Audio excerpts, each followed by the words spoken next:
Hey, what's up guys? We are back at it again with another video. And in today's video, let's pop this here. We're gonna be installing a Hayden transmission cooler for the Soarer. Let's do it.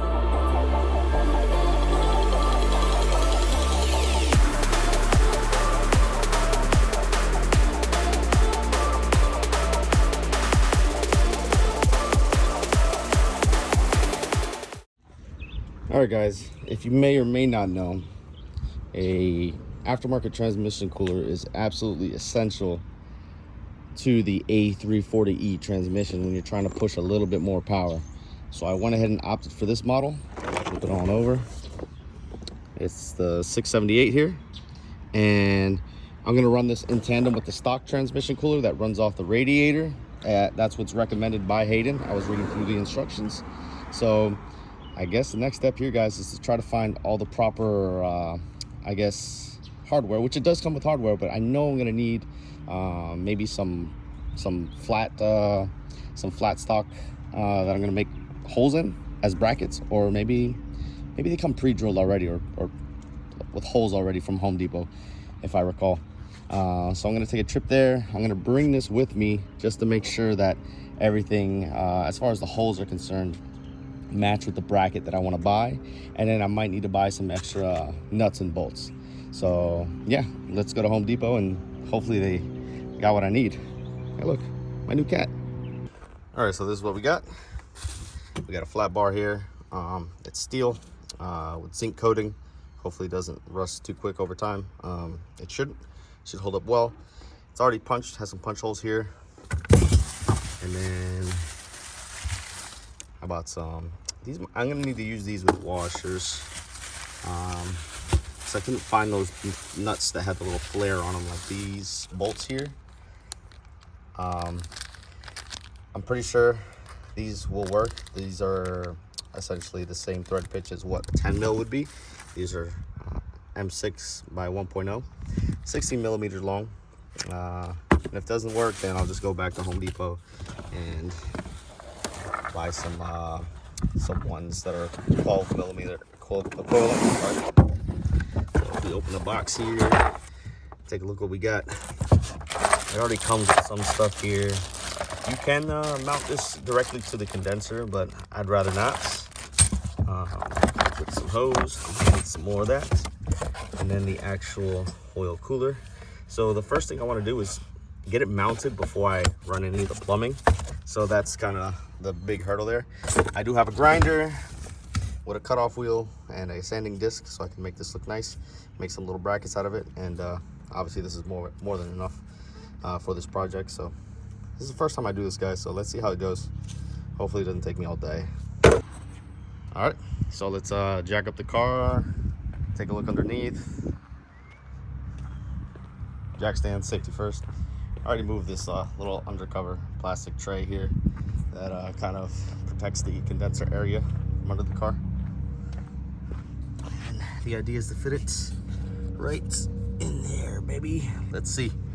Hopefully this is not gonna be a big pain in the ass. All right, up on the jack stands. Let's go underneath and kind of try to brainstorm to see how we're gonna mount this oil cooler up. All right, I think I have an idea as to how I'm gonna run the lines, which is honestly the most important thing to me. I'm gonna run it like this. I'm gonna probably come out of here, out of this top part here. I'll probably have to come down. It's gonna be such a long run.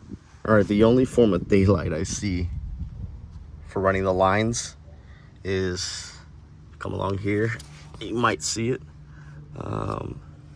through here.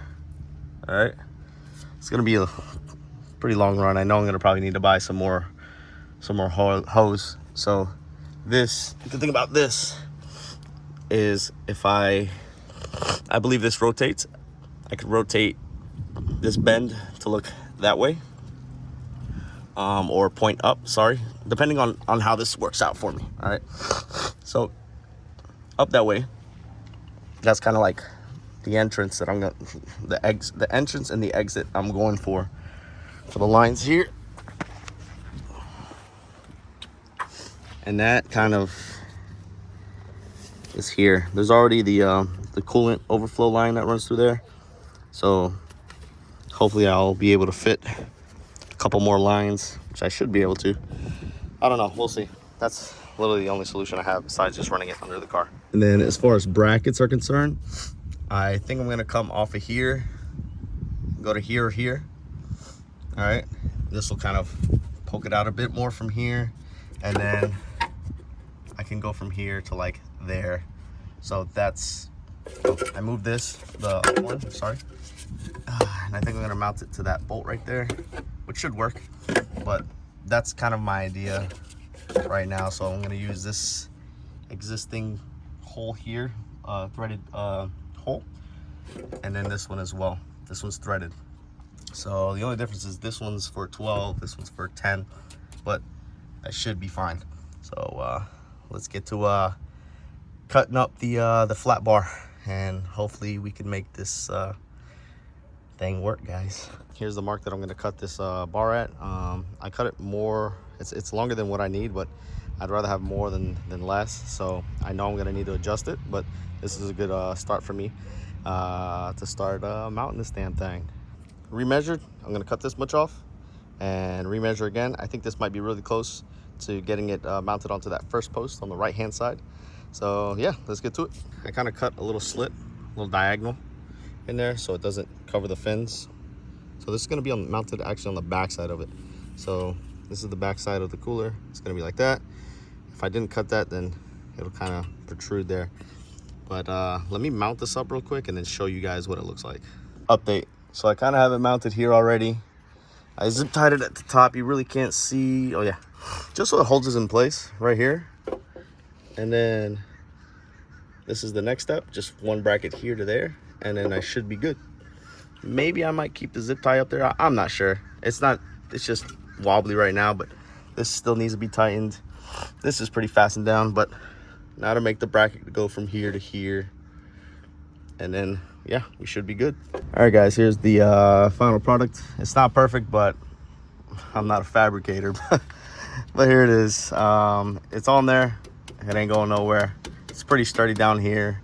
Kind of wobbles a bit up top here, but I'm not too worried. I'm gonna put obviously the hoses through here, which will kind of help stabilize it a bit, because I decided to drill holes through this little plastic cover here, and it goes out through the top.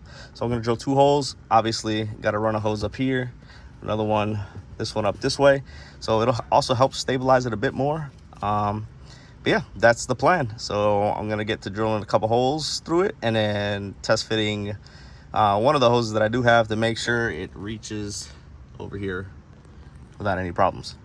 I know for a fact I'm gonna need to buy more hose, so let's get to it.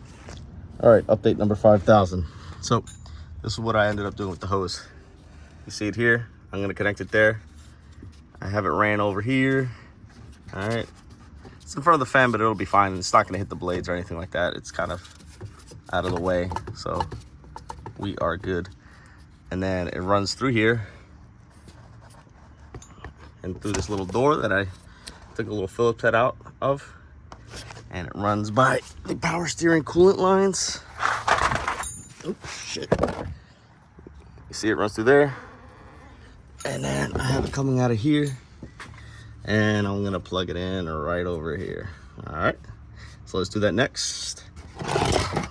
Oil catch pan. It's gonna drip some oil when I take it off, but yeah, let's do it. All right, little update. I had to go to O'Reilly's and buy some more hose, and also needed to get a barb fitting because I need to go back into the stock transmission line to return back to the tranny. So this is the new hose. I bought 5 more feet. Try to get no, don't try, definitely get hose rated for oils or transmission fluid, because tranny fluid oil runs really hot. You don't want to get regular fuel line hose. All right, so I'm gonna run this the same exact way where I ran the previous line, and then I'll catch back up with you guys and show you the results. All right guys, we're all wrapped up. Let's take a look at how I did this. All right, let me widen up here. So we have our cooler, bracket here, bracket there. This is the return hose. This is the feed hose. I have it running under here, out there. This is very, very tough hose, man. This is not gonna fray or break on there. Pretty sturdy. All right, got a little wobble, but it'll be fine. It does not hit the condenser. Again, ran the hoses through here. I gotta put the cover here, and then as you look back there, this is the return going back to the transmission here, and then right behind it you see the feed, right? So good to go, nothing's snagged, everything is running free flowing, everything is great, not kinked. Now I just gotta add a little bit of training fluid, which I do have, but that's gonna do it for today's video, guys. If you like what you saw, give it a thumbs up. Don't forget to comment in the comment section down below, and as always, until next time, guys, peace, be easy, most importantly, be safe. Let's go.